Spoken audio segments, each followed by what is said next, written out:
Our journeys are what lead us to our goals, whether predicted or not. Let's celebrate the effort and not just the outcome.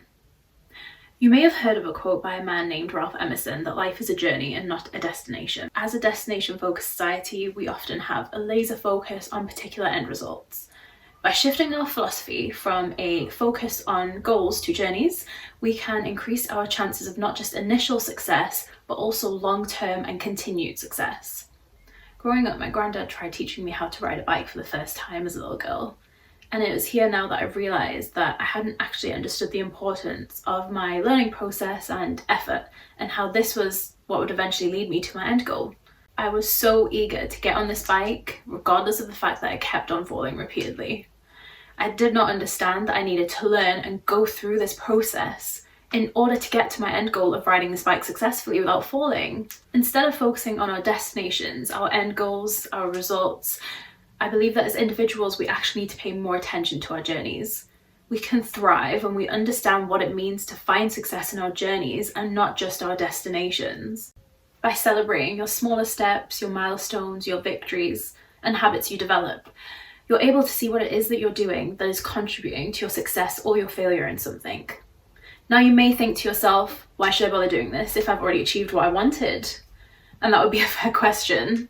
As humans, it's natural to have that inherent desire to keep pushing forward. And whilst this of course can be a great thing, it's important to remember this can be a double-edged sword. This is sometimes where we forget to appreciate our own peaks, dips and curves, but also the fundamental lessons we can learn from these. When we forget this, we may fall into a trap of missing out and not receiving a fully enhanced experience of the way we could be achieving our goals. Many of us make an active habit to plan, but where we greatly fall is reflecting and taking a step back after our achievements to understand what it is that we've learned and gained from the process itself. Planning without mindful reflection after is to gain 50% instead of 100%. Fail to reflect, fail to learn. When you see your goal towards something not as a destination, but as a long-term consistent journey, it will become easier to sustain the habits that got you there and achieved your goal in the first place.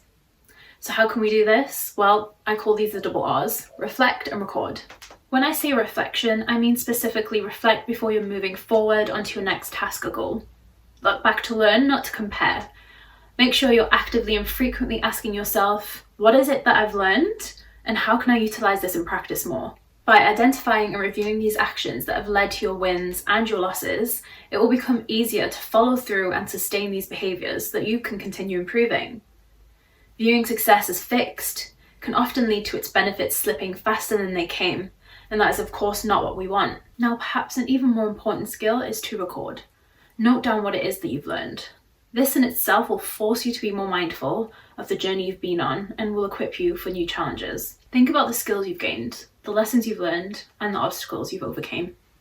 The key here is little and often. Take notes in a diary weekly to track your progress, but do not fixate or limit yourself to the results. Remember, progressing towards a goal requires consistency, not just one big leap. Try not to think of these as chores.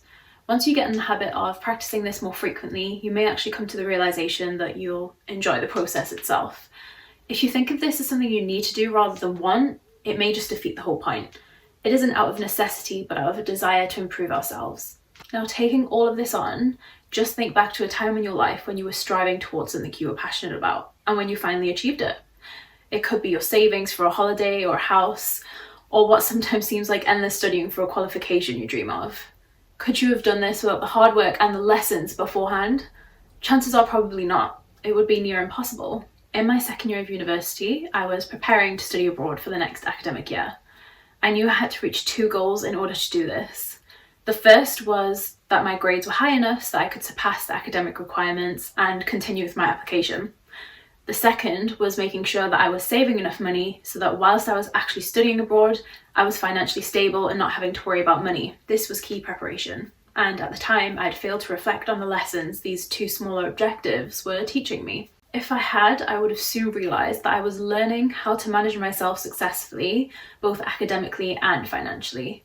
Now, the focus here is my end goal of studying abroad, but rather the fact that I'd gained and improved vital skills that would help me time and time again in various future situations. Instead of fearing the lessons and hardships that accompany us on our journeys, why don't we embrace them? Our goals are not static, they are constantly changing, so why do we view them in a way that holds us back? After all, smooth waters never made a skilled sailor, and we'll experience the most learning when we step outside of our comfort zones and when we reflect upon our past lessons. It is necessary for our personal and professional growth sometimes to emphasise the journey that brought us to our end goals and the development we've underwent, instead of just the end goal.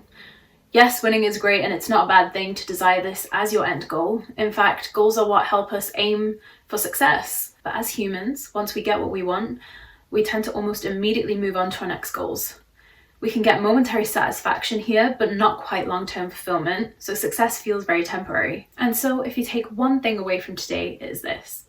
If you shift your perspective from your destination to your journey, you can have more impactful and long-term growth in both your personal and professional life. You will learn to become more comfortable with discomfort, and you'll understand the gravity of reflecting upon your past lessons and your journey itself.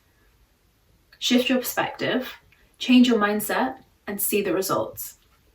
Thank you for listening.